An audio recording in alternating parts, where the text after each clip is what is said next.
नारायण नारायण नारायण राम राम राम राम राम राम राम राम परा कृष्ण बंधुम परम ब्रह्मण रागजय सौंदर्य सार सर्वस्व वंदे नंद प्रपन्न पारिजाताय तोत्रवीसे गोपाणे ज्ञान मुद्राय कृष्णाय गीताय वसुदेव सुतं देवं कंसचाणूरमर्दनं देवकी परमानन्दं कृष्णं वन्दे जगद्गुरुं वंशी विभूषितकरान्नवनीरदाभात् पीताम्बराधर्मगन्धफलाधरोष्ठं पूर्णेन्दुसुन्दरमुखादरविन्दनेत्रात् कृष्णात् परं किमपि तत्त्वमहं न जाने। राम राम राम। अब बोलो साहब, चलाओ कोई बात पूछ। सुबह गीता जी को लेकर बात कही, उनमें है कि गीता जानने वाला कोई सुने तो उसको अच्छा लगेगा। सुबह बातें सुनी, उसमें से कोई बात पूछना हो तो पूछो। आपके कोई मन में आई होगी? मेरे मन में तो बहुत सी आती है। सुबह की बात ये मन में आई मेरे, ये जो भगवान ने लिखा है ना, अपरा प्रकृति परा प्रकृति जीव रूप, और ये दम धार्यते जगत, तो ये दम धार्यते जगत की मेरे बहुत शंका रही और मैंने बहुत सी टीकाएं देखी, समाधान मेरे पूरा हुआ नहीं। फिर मेरे मन में आई वो बात आपको कही, मेरे को इसमें संतोष हुआ। ये दम धार्यते जगत, आप देखना पुस्तकें जितनी संस्कृत की हिंदी की है, अंग्रेज हम जानते नहीं, तो मधुसूदनी देखिए, मधुसूदनी नीलकंठी, ये व्याकरण का विषय खूब लिखती है, अच्छी दोनों टीका बड़ी अच्छी। इसमें नाम रूप व्याकरवाणी ये श्रुति लिख दी है मधुसूदनाचार्य, शुद्ध हम समझे नहीं, ठीक तरह से समझ में नहीं आई हमारे,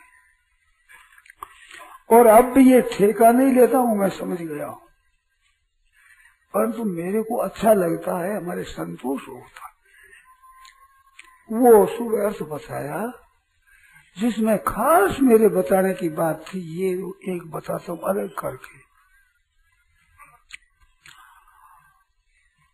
8 प्रकार के भेदों वाली प्रकृति बताई, इसमें सबके अंत में अहंकार आया। भूमि रापो अनल वायु खम मनो बुद्धि और अहंकार है, इसी में भिन्ना प्रकृति। अहंकार आया, ये अष्टधा प्रकृति अपरा बताई, तो अहंकार अपरा प्रकृति में है, जीव भूता माओदेदार जगत ये परा प्रकृति में है। तो अहम है, उससे जीव अलग है, अहम रूप नहीं है। खास ये ख्याल कराना था हमें। हमारे कहने का तात्पर्य था कि अहम के साथ घुल मिलकर जो मनुष्य मानता है मैं यह हूँ, वो मैं अलग है, तुम अलग हो। मैं तो है अपरा प्रकृति, आप हो परा प्रकृति। भगवान की प्रकृति सब होते हुए भी एक पृथ्वी है, एक अहम है, ये 8 प्रकार के भेदों वाली है, जिसमें पृथ्वी भी है, अहम भी है, परंतु अपरा है सभी है, जितनी है वो अपरा है। तो अहम भी अपरा प्रकृति है, हम आपके साथ नहीं है। मैं हूँ जो मानता है, हरेक प्राणी मानता है मैं हूँ, तो सर्वाणी बजाय सब जितने प्राणी एक योनि अपरा प्रकृति मिले हुए हैं। इसी में यावत समझाए थे किंचित स्थरों जंगम जितना है, वो भी संयोग से क्षेत्र की गई। तो ये क्षेत्र की गई संयोग से प्राणी होते हैं, परंतु क्षेत्र और क्षेत्र इदम से इदम कौन तो क्षेत्रम, परंतु जीव को इदम नहीं कहते। एतद्यो वेत्ति तम प्राहु क्षेत्र जो लोग कहते हैं, इदंता से जीव नहीं कहा जाता, इदंता से अपरा प्रकृति कही जाती है। तो क्षेत्र में गया अहम। क्षर अक्षर पुरुषों से तो वो क्षर में गया सब, अक्षर के साथ नहीं है। अक्षर के साथ भगवान की एकता है, क्षर के साथ इनकी अहंकार सहित एकता है इधर। तो खास मेरा विचार इस तत्व के समझाने में था। अब उसमें मैं कहाँ तक सफल हुआ हूँ वो तो भगवान जाने, यार आप लोग जानो। पर मेरा खास लक्ष्य था ये कि अहम जो कहते हैं मैं हूँ, ये निर्मम और निरहंकार, निर्मम जो मेरी वस्तु है इसमें छूट जाए और निरहंकार अहंकार से छूट जाए, वो शांति को प्राप्त होता है। तो अहम से भी छूटना है। आज अहम को ही मुख्य मानते, अहम को मुख्य मानते, तो मुख्य दिखता है, अनुभव है अहम मुख्य सब में, मम आदि में सब में अहम मुख्य। पर अहम और मम रहित होने से परम शांति की प्राप्ति होती है। निर्ममो निरहंकार से शांति बदी गति। तो अहंकार को बोझल बनावे, ममकार करके बोझल बनावे, तो इनसे वास्तविक तत्व नहीं मिलता। तो खास मेरा विचार कि जीव भूता भगवान ने अलग कहा, उसको परा प्रकृति बताया और अहंकार तक अपरा प्रकृति बताया। इसका तात्पर्य कि जाति दो है, अहंकार का जाति है जड़ और स्वयं की जाति है चेतन, जीव रूप बना हुआ, वो परा प्रकृति है, सदा ही परा रहेगा, वो सदा की अपरा कभी नहीं होगी और अपरा परा नहीं होगी कभी, अपरा परा नहीं होगी, परा अपरा नहीं होगी, बिल्कुल दोनों अलग है, इसे जोनी नहीं। और जितने सात्विक राजस तामस भाव है मेरे से, मैं उनमें नहीं हुए, मेरे में नहीं है, ये सब प्रकृति के है, मेरे में नहीं है, मैं उनमें नहीं हूँ, वो होता है मेरे से ही। 9वें अध्याय में बात बताई, वो संकेत किया कल्पक्षय, कल्पक्षय में तो लीन होते हैं, कल्पा में विसर्जा में हम तो लीन होते हैं विसर्जा में हम। और एतद योनि में कारण बताया जिसमें मैंने कहा मम प्रभुव प्रलय, प्रभुव है ये निमित्त कारण है और प्रलय है ये उपादान कारण है। जैसे घड़ा मिट्टी में लीन होगा, सोना गहने में लीन होगा, गहना सोने में लीन होगा, जितने अस्त्र शस्त्र है लोहा बढ़ेगा, अंत में जितनी ये पदार्थ है सब मिट्टी बढ़ेगा। तो मिट्टी में उत्पन्न हुए मिट्टी में लीन होते हैं, लीन उपादान कारण में होते हैं। घड़ा कुम्हार में लीन नहीं होता, घड़ा मिट्टी में लीन होता है। बनाने में कुम्हार की मुख्यता है, घड़े की मिट्टी में मुख्यता है। ऐसे संसार सबकी अपरा प्रकृति में मुख्यता है और जीव की परा प्रकृति परमात्मा के साथ मुख्यता है इसकी, इस अपरा के साथ मुख्यता नहीं है। तो आप अहम नहीं हो, ये खास बात बता रहे थे। मैंने ये सूत्र प्रकट किया था, मेरा खास बता रहे गूढ़ा भी संधि, अहम आप नहीं हो, आप अहम नहीं हो, ये बता रहे। अब इसमें कोई शंका उत्पन्न होती हो तो पूछो, संदेह उत्पन्न होता पूछो। महाराज 7वें अध्याय में आपने जो गीता में लिखा है साधक संजीवनी में, अहम को आपने दो तरह से बताया है। जो अहम है जब आप मनुष्यों के उठता है अहम, ये आपने अपरा प्रकृति बताई, और फिर वही जब और आगे बढ़ता है कर्तृत्व जब उसमें आता है उसको आपको परा प्रकृति में बताया, ऐसा बताया आपने। भोक्तृत्व और कर्तृत्व ये परा में नहीं है, इसमें परा है, उसके बिना कर्तृत्व हो सकता है, भोक्तृत्व हो नहीं सकता। कर्तृत्व हो सकता है प्रकृति और भोक्तृत्व बिना परा प्रकृति के नहीं होगा। अहम में बताया होगा आपने, अहम में भोक्तृत्व कर्तृत्व। हाँ, तो हम बताओ कोई अर्ज नहीं है, वो जीव में समझ गए। हाँ जीव में नहीं है, परा प्रकृति में समझ गए, परम प्रकृति नहीं है, अप्रकृति है। मैंने दोनों भेद बता दिए ना, अहम के दो भेद हुए, एक अहम परा प्रकृति हुई, एक आपने अपरा प्रकृति मानी और एक परा प्रकृति मानी आपने। तो परा प्रकृति का तात्पर्य कि बिना चेतन के भोगता पर नहीं सिद्ध हो सकता। चेतन बिना कैसे होगा? एक और बात आई है, कहाँ लिखा है? मेरे है सच में लिखा है संजीवनी में। वो बात ध्यान दे आप लोग सुने। एक अहं कृति होती है, एक अहं स्फूर्ति होती है, ये मैंने लिखा है। तो अहं कृति है वो तो है प्रकृति की, अहं स्फूर्ति है जो है स्वयं की। अहम मेरा अहंकार मेरा रूप नहीं है, अहम मैं जो हूँ वो ये नहीं हूँ किंतु ज्ञाता हूँ।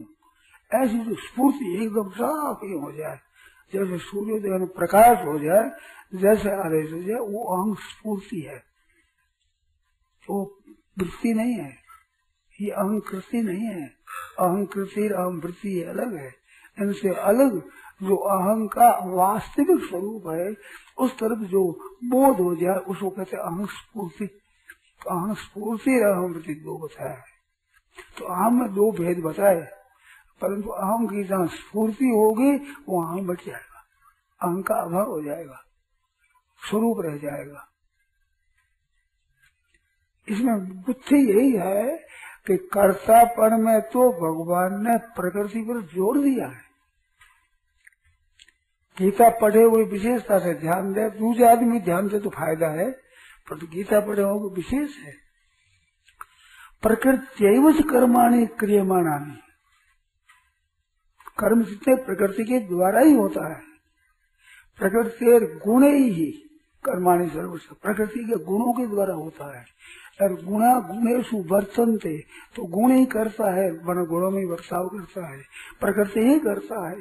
कहीं इंद्रियाणि इंद्रियार्थेषु वर्तते, तो प्रकृति ही करता है।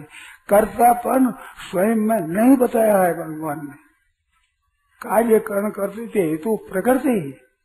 अब पूरे गुणा गुणेषु वर्तन्ते कह दो, इंद्रियाणि इंद्रियार्थेषु वर्तन्ते कह दो, अपरा करके वो ऊपर से कह दो, कुछ भी कह दो, प्रकृति के द्वारा कर दो। ये सब क्रिया प्रकृति के द्वारा ही होती है, जीव के द्वारा नहीं होती है। पर कार्य कर्ण करते थे हेतु प्रकृति रुच्यते, पुरुष सुख दुखा नाम भोगते हेतु रुच्यते। सुख दुख का भोगता बिना चेतन कौन बढ़ेगा? क्रिया चेतन में नहीं होती, जड़ में ही होती है, प्रकृति में ही होती है क्रिया। जितनी है क्रिया सब पदार्थ जितने हैं क्रिया रूप से है, क्रिया रूप और पदार्थ रूप से प्रकृति है केवल। इनमें कोई शंका होती, पर भोक्तृत्व है ये बिना चेतन के नहीं बनता। अब भोक्तृत्व हेतु बता दिया तो तत्काल कहना पड़ा कि पुरुष प्रकृति से ही भोगते। भोक्तापन प्रकृति में स्थित होने से होता है, प्रकृति में स्थित नहीं तो भोक्तापन नहीं है। भर्ता भोक्ता महेश्वर परमात्मा तो देह इसमें पुरुष पर, ये परा प्रकृति पर ही रहेगा। भोक्ता प्रकृति होने से है, और भोक्ता होने से सुखी दुखी होता है, और सुख दुख ही भोक्ता होता है। परंतु दोनों विशेष बता दी भगवान ने कि पुरुष सुख दुख का नाम भोक्ति से हेतु है, परंतु प्रकृतिस्थ, और नहीं तो सम दुख सुख, सुख दुख में सम रहेगा। सुख आ जाए तो वही बात है, दुख आ जाए तो वही, कोई परिवर्तन नहीं होगा। तो वो कौन होगा? वो स्वस्थ होगा। सम दुख सुख स्वस्थ जो स्वयं स्थित होगा। अपरा परा प्रकृति है, केवल परा का परा में स्थिति हो जाएगी तो सुख दुख में फर्क नहीं पड़ेगा। सुख आया दुख आया, आगंतुक होंगे, रात आई दिन आई, कोई मतलब नहीं अपने। ऐसे सम दुख सुख कब के स्वस्थ, अब परा प्रकृति अपने में स्थित हो गई, तो अर्थात प्रकृति में स्थित नहीं रही। पुरुषा सुख दुख का नाम भोक्तृत्व, सुख दुख का भोक्तापन हेतु कौन के प्रकृति स्थ, और प्रकृति से नहीं हुआ तो सम दुख सुख स्वस्थ, ये स्वस्थ है, स्वयं सुख दुख नहीं है। इसमें आप समझ कर प्रश्न करो। हाँ हाँ, तो वही तो मैं कहता हूँ कि बिना चेतन के भोक्तापन बनता नहीं। नहीं बनता, कर्तापन भी तो बना है। हाँ, तो कर्तापन भी प्रकृति को लेकर के है, तो प्रकृति लेकर चेतन का समझ जोड़ देते हैं, मैं करता हूँ, हाँ भाव होने से तो कर्तृत्व आएगा। हाँ तो कैसा भाव हुआ है तो प्रकृति में घुल मिल गया तब हुआ है, स्वयं में नहीं है।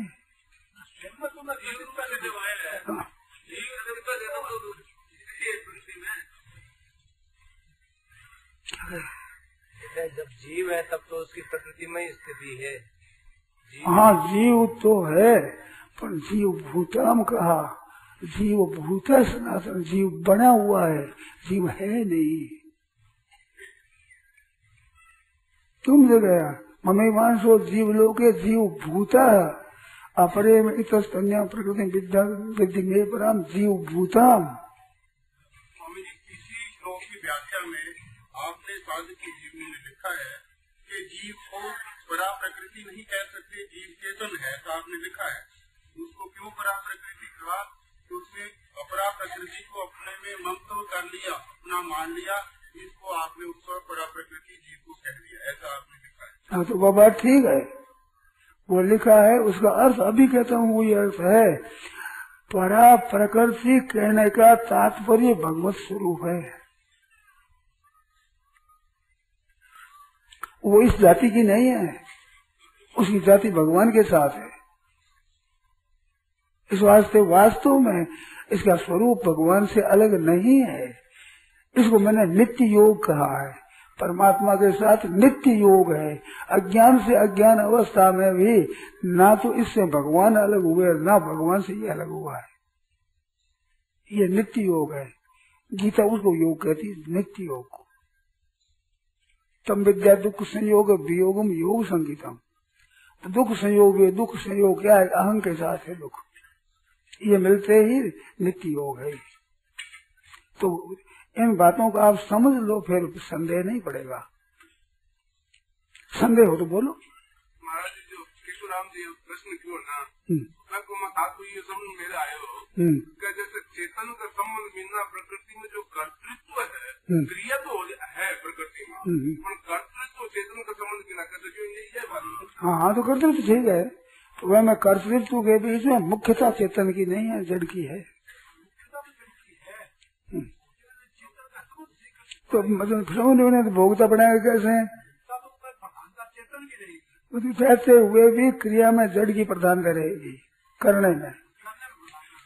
जैसे मोटर चलाओ, ध्यान देना, बड़ी बढ़िया बात है, सब समझ सकते हैं, ये नहीं कि वो पूछते हैं तो वो ही समझेंगे, आप सब समझ सकते हैं, ऐसी बात बताता हूँ, ध्यान देना। कोई एक मोटर चलाता है और मोटर से एक आदमी के चोट लगी, वो चक्कों से पिस गया, मर गया उसी क्षण। तो पुरुष को तो, उस मरने वाले को तो ड्राइवर ने छुआ ही नहीं, वो मोटर से मर गया। परंतु दंड मोटर को नहीं छुएगी, ड्राइवर को छुएगी। दंड का विधान होगा तो दंड होगा ड्राइवर पर, पकड़ा जाएगा ड्राइवर। अच्छा, ड्राइवर पकड़ा जाए तो ड्राइवर के पास में एक ड्राइवर बैठा था, वो पकड़ा जाएगा क्या? ड्राइवर पकड़ा जाएगा कि उसको पकड़ जाएगा, उसको पकड़ो, ऐसा नहीं हो सकता। जिसके चलाने से और वो आदमी मरा, वो चलाने वाला पकड़ा जाएगा। इसी तरह से कर्तापन में अगर ये हेतु न हो तो दंड कौन भोगेगा? पाप और पुण्य कौन भोगेगा? नरकों में कौन जाएगा? 84 लाख में कौन जाएगा? देवता, पशु, पक्षी, भूत, प्रेत, पिशाच कौन बढ़ेगा? तो ये कर्ता बनता है, पर कर्ता है नहीं, और भोगता तो इसके बिना हो नहीं सकता, और कर्ता भी बिना जड़ के हो नहीं सकता। पर कर्ता में प्रधानता जड़ की रहेगी, भोगता में प्रधानता चेतन की रहेगी। अब बोलो, दोनों को मिले एक योनि नहीं बताया ना, तो दोनों कारण पड़ेंगे। क्षेत्र क्षेत्र की संयोगात यावत समझाते किंतु स्थावर जंगम, क्षेत्र क्षेत्र की संयोगात, ये संयोग है। संयोग है वियोगम योग संगीतम, संयोग से वियोग होना ना योग है। तो योग क्या होगा? परमात्मा के साथ नित्य योग है, वो नित्य योग का अनुभव हो जाएगा, नित्य योग होगा नहीं, वियोग हुआ ही नहीं, वो कैसे होगा? संयोग का वियोग होता है, नित्य योग का वियोग नहीं होता। नित्य योग है वो, अरे वियोग अगर हो तो नित्य योग कैसे होगा? उस नित्य योग को गीता योग कहती है। अब शंका हो तो बोलो। ये एकदम भारी जगत है, तो इदम और अहम दोनों मतलब जड़ा प्रकृति के अंतर्गत चलेंगे दोनों में। हाँ, उनको जो अपने में स्थिति मान लेना, स्थिति मान लेना, ये परा प्रकृति है। ये परा प्रकृति मानती है। जो मानना में जड़ में मान्यता नहीं होती, चेतन में मान्यता ठहरती नहीं, बदलती रहती है, क्योंकि चेतन खुद में मान्यता है नहीं। ये तो तत्व है। इसे कभी भोगता भरता भोगता महेश्वर कई नाम हो जाएगा उसका, क्योंकि खुद में तो है नहीं। प्रकृति का संबंध किया तो भक्ता भोगता भी हो जाएगा, भरता भी हो जाएगा, महेश्वर भी हो जाएगा। पर देह इसमें पुरुष पर, इससे है पर है, बिल्कुल पर है। तो पर है, उसका अनुभव हो जाएगा ना, तो सुख दुख सुख स्वस्थ, तब स्वस्थ हो गया। और बोलो, पूछो कोई। तो आप ये एकदम हर जगत का आप किस प्रकार मानो ये जगत है, ये केवल जीव की मान्यता है, ना तत्व की दृष्टि में है, ना भगवान की दृष्टि में है। भगवान की दृष्टि से मैं ही मैं हूँ, और तत्व की दृष्टि में वासुदेव सर्वम है। कहाँ जगत कहाँ है? हाँ, अब तो प्रकृति के साथ अपना संबंध मान लिया, अब बस मौज करो। अब जीव अगर जन्मेगा मरेगा, जन्मेगा मरेगा, सुख और दुख हो गया। पर भोगने में चेतन की प्रधानता है और करने में प्रकृति की प्रधानता है। जैसे मोटर का दृष्टांत दिया मैंने। स्मृति तो जैसा किया वैसा होता है। स्मृति होती है भोग से। जब ज्ञान हो गया कि मेरा स्वरूप परमात्मा के साथ नहीं, मैं परमात्मा का हूँ, तो फिर स्मृति क्यों होती है? क्यों विस्मृति होती है? जब तक मैं परमात्मा का स्वरूप है, सुनी है, मानी है, अनुभव नहीं हुआ है। अनुभव अपने कैसे हो जाएगी? यश ज्ञात्वा न पुनर्मोह एवं व्यास भांडव, जिसके जानने पर ऐसा मोह फिर नहीं होगा ही नहीं। होता है तो जाना नहीं है, सीखी है। एक जानने की बात होती है, एक सीखने की बात होती है। सीख ली तो था सीखे, जो राधे कृष्ण गोपी कृष्ण करता है, बिल्ली हो जाए टै करता है। अब राधे कृष्ण मृत्यु समय में क्या जाने तोता है। इस तरह से वो कहते हैं अहम ब्रह्मास्मि, तोता है, मुझे नहीं, कुछ नहीं है। सीखी हुई बात है, मान ली सामने। कैसे मान ली? ऐसे मन में माननी नहीं होती, अनुभव होना चाहिए, साक्षात अनुभव। एक बात याद आ गई, थोड़ी शर्म आ गई। एक छोरी ने अपनी माँ से कहा कि माँ, मेरे बालक हो गए, तू जगा देना। तो माँ ने कहा, दुनिया को जगाएगी तू, तेरे को जगाने की जरूरत नहीं है। अब भोली है बेचारी कि मेरे को जगा देना भाई, जानी। तो वह ऐसा तमाशा नहीं है, वो ऐसी लाए नहीं है। तो दियो देर देखे लाए लगी सा, आग लगी गांव में, तो लाओ लाओ दीपक करोगे, मोमबत्ती लाओ, बैटरी लाओ, क्या कर लाए देखेंगे, देखना ही होती है। तुम्हें जगाने की जरूरत है, अनुभव ना उसका है। सुनिए, वो अनुभव नहीं है। इस बात सॉरी कहती है, माँ मेरे को जगा देगी। दुनिया को जगाएगी तू, तेरे को जगाने की जरूरत नहीं है। पता लगेगा तो बालक पैदा होगा जब। इस तरह से जिसको ज्ञान हो जाता है, वो बालक पैदा होता है, ऐसा ज्ञान है वो। ये ज्ञान देखने का नहीं है, तमाशा नहीं है ये ज्ञान। कोई दीपक लाए देखता है क्या? तो मान लिया, सुन लिया, अपने मान लिया, ये तमाशा है।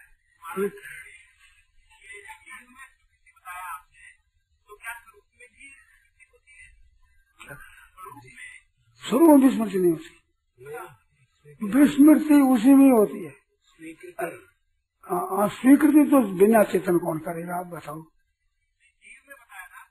हाँ, स्वीकृति के कारण से ही जीव है, केवल अस्वीकृति करनी और कुछ नहीं है।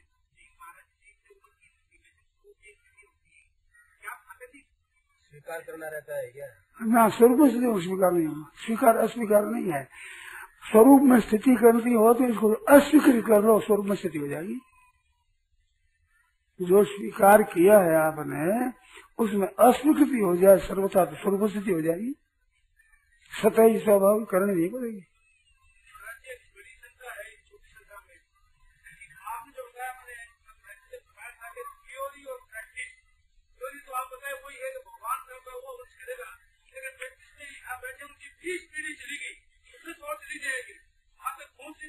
क्या कर महाराज जी आपकी बात सुनते हैं ना तो सिद्धांत से तो समझ में आती है, पर प्रयोग अवस्था में कठिनाई आती है। कठिनाई आती समझी नहीं है, सुनी है, सीखी है। मैं दो शब्द कहा है, सुनी है और सीखी है।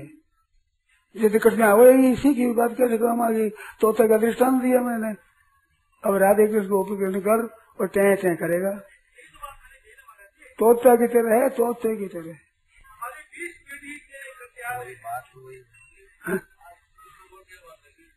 बीस पीढ़ियाँ हो गई, आगे कोई ऐसी बात दिखती नहीं है। मैं लूँ 50 पीढ़ी हो जाए, 100 हो जाए, 1000 हो जाए तो क्या हो, है जगह वहाँ का वही है। पीढ़ियाँ पड़ी वो तो वहाँ का वही है। देखो, ये 1000 पीढ़ी होने से अभ्यास में तो फर्क पड़ेगा, स्वरूप में फर्क नहीं पड़ेगा। पढ़ा नहीं कभी, पढ़ेगा नहीं कभी, पढ़ सकता नहीं कभी। अभ्यास होता है मन बुद्धि के संबंध से और बोध होता है स्वयं इनके संबंध विच्छेद से। आप ठीक से समझो, मन बुद्धि के संबंध बिना अभ्यास नहीं होता और मन बुद्धि के संबंध विच्छेद हुए बिना बोध नहीं होता।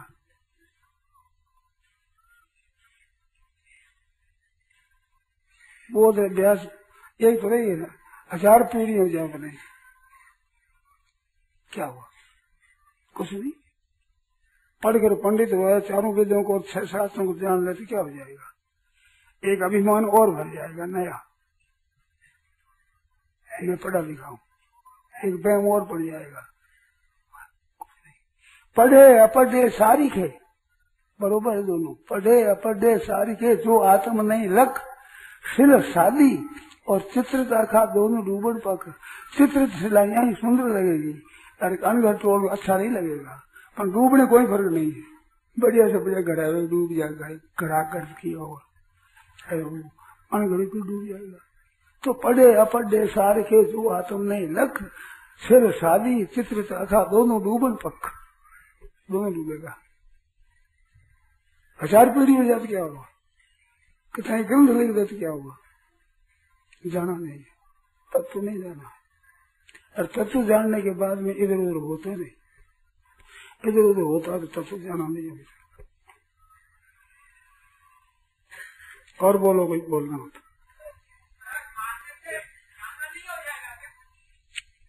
मानने से जानना हो जाएगा क्या? न हो जाएगा, अगर मानने का आदर करेगा तो, मानने मात्र से नहीं।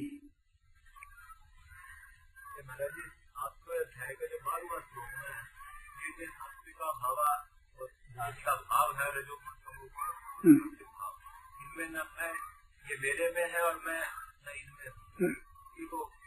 इन्हें मतलब कि मैं जड़ में नहीं, जड़ मेरे में नहीं।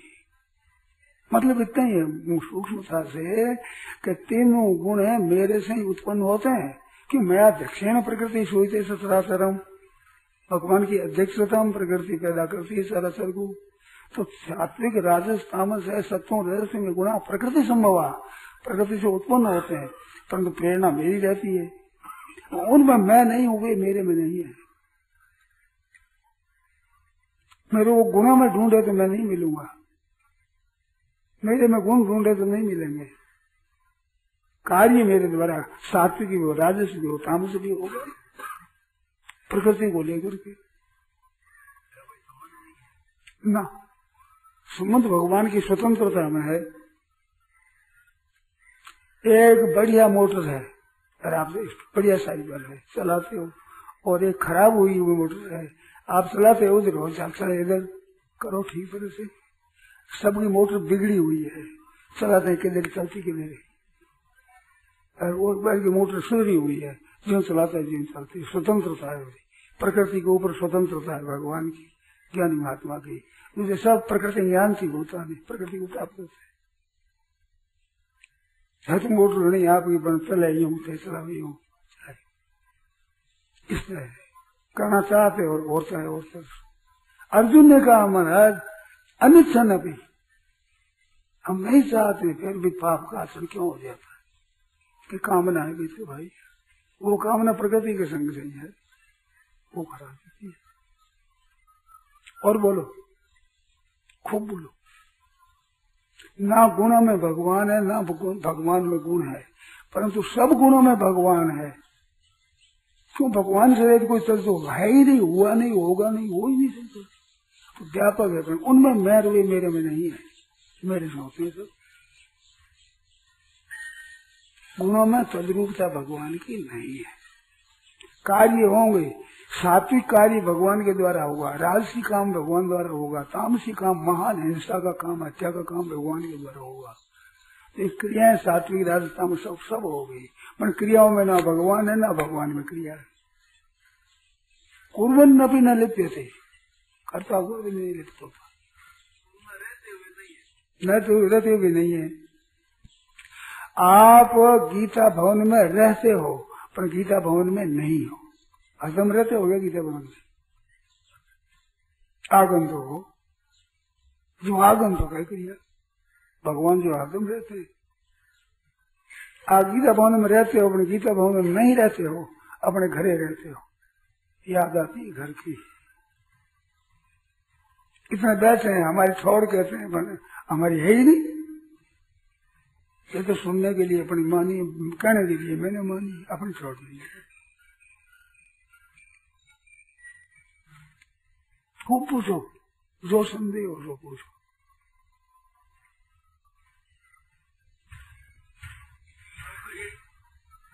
भगवान जब कहते हैं कि हमारा ही भजन कीजिए, तो फिर इतना ये भोग विलास ये लगाते क्यों जो आदमी देखो, आप लोग पैसा कमाते हो बड़ी कठिनता से, फिर मिट्टी का घोड़े क्यों लाते हो? मिट्टी का बजाय मिट्टी के घोड़े क्यों लाते हो? क्या पैसा मिट्टी में खर्च करने लिए? मन छोरा वैसे ही राजी वजन क्या करे, इसलिए छोरा इसी से राजी विश्वास भगवान की है मिट्टी के घोड़े, पैसा खर्च करे मिट्टी के घोड़ों में। अब छोरा चाहे खेलना चाहे, इसलिए भगवान का ये बालक है, खेलना चाहे ओ महाराज और मिट्टी के घोड़े खेलो, अब जन्म और मरो तमाशा। कहते हैं ज्ञान मार्ग शरणागति में चलते हैं तो ज्ञान की बातें याद आती है। हाँ। ऐसे समय में शरणागति पूरी नहीं हो सकती, समर्पण भाव नहीं हो सकता। आपने कहा कि एक मार्ग में चलते हो तो उसी साधना चलो, दूसरा मार्ग उसमें मत करो। बहुत ठीक है, हम क्या करें? ज्ञान की बातें याद आती है, ज्ञान की बात याद आती है तो ज्ञान की सुनी हुई सीखी हुई याद आती है। आपका मार्ग थोड़ा ही हो, मार्ग तो भक्ति का है, शरणागति का। करें क्या उस समय? कहेंगे भगवान है, जो आवे याद वो भगवान है, मत परम नान्य तो भगवान की सिवाय कोई है ही नहीं। ज्ञान भी भगवान है, ज्ञान रूप भी भगवान ही है, भगवत स्वरूप है। जो याद आ जाए, मैंने पत्थर याद आ जाए, गंगा जी याद आ जाए, ज्ञान बात आ जाए, कोई याद आवे जो भगवान है। एक बात याद रखो, हमारे प्रभु है, अनेक रूपों में भगवान प्रकट होते हैं। भगवान है, कई रूप में आओ, एक मंत्र याद रखो कि मेरे प्रभु है। अब किसी स्वांग से आओ महाराज आओ, बस फिर कोई हर्ज नहीं, आपके कुछ लेप नहीं हो, निर्लिप्तता हो जाए। चिंतन ध्यान ये करना पड़ता है, चिंतन ध्यान ये करने में आता है। जैसे देखो एक बात कह दूंगा, सत्संग कुछ दिन करो और कुछ दिन समझो, नहीं तो आप तो आरंभ के हो, कैसे समझोगे? हमारे भाई बहुत से है ना, ये बिल्कुल आरंभ के हैं। अब ज्ञान की बात कैसे समझेंगे? हम क्या पूछा? पूछा नहीं, कुछ बोलना ही चाह रहे थे। अच्छा, बहुत मैं चाह रहा, जैसे आपने गीता ने कहा कि एक कर्ण सापेक्ष शैली है और एक कर्ण निरपेक्ष शैली है, और अर्जुन को कर्ण निरपेक्ष शैली से ज्ञान करवाया हुआ। तो जैसे चिंतन ध्यान ये तो करने में आता ना, अभ्यास तो कर्ण सापेक्ष हुआ है। वो जो सहज अवस्था है, ज्ञान जो बस ज्ञान नाम किसका है? ये पुस्तक है, ये भी ज्ञान है, परंतु स्वरूप का अनुभव होने इसका नाम ज्ञान है। तो स्वरूप का अनुभव चिंतन करने में नहीं आता है, ये चिंतन में आता है। तो सहज अवस्था में क्या आता है? सहज अवस्था में क्या नहीं रहता है, क्या रहता ही नहीं होता है, क्या है, क्या उड़ जाती है, यही मैं जानना चाहता हूँ। ये जानना चाहते हो तो इनको छोड़ो, ये पकड़े हुए नहीं जान सकोगे। मानो जड़ को पकड़े हुए चेतन को छोड़ कैसे समझोगे? पूछो तो मैं बात कहता हूँ उसमें प्रविष्ट होकर पूछो, जहाँ की बात कहता हूँ वहां से पूछो, नहीं पूछ। और बोलो नारायण नारायण नारायण नारायण नारायण राम। यह प्रवचन परम श्रद्धेय स्वामी जी श्री राम सुखदास जी महाराज द्वारा गीता भवन स्वर्गाश्रम में विक्रम संवत 2047 श्री कृष्ण संवत 5216 ज्येष्ठ कृष्ण सप्तमी 17 मई 1990 को प्रातः 8:30 बजे हुआ। राम।